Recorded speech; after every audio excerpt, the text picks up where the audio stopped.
kuwatsana mukuru yena shufa rewa ndara sutu haitengwe mubhero kupinda nesutu mubhelo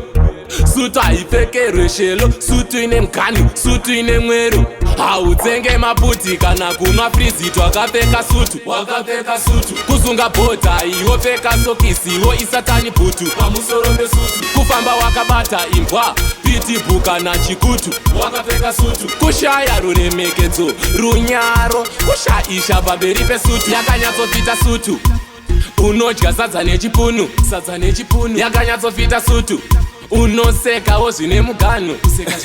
but ikaita hombe yakakura shoudha riri pagokora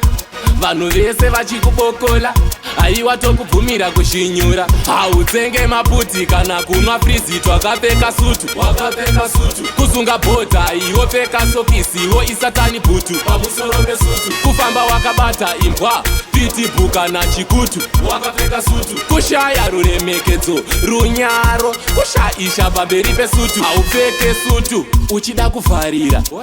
inokunetsa pakuvhurira zipi inokustikira apa bhebhi rakakumirira sutu haipfekwe kupasapasa sutu haitambiswe kwasa sutu haiitise zvisina basa haisonwi ikabvaruka inoraswa hautsenge maputi kana kunwa friziti wakapfeka sutu kusunga bhodha iwo pfeka sokisi iwo isatani bhutu pamusoro mesutu kufamba wakabata imbwa pitibhu kana chikutu wakapfeka sutu kushaya ruremekedzo runyaro kushaisha pamberi pesutu yakanyatsopfita sutu unodya sadza nechipunu yakanyatsopfita sutu unosekawo zvine muganho but ikaita hombe yakakura shoudha riri pagokora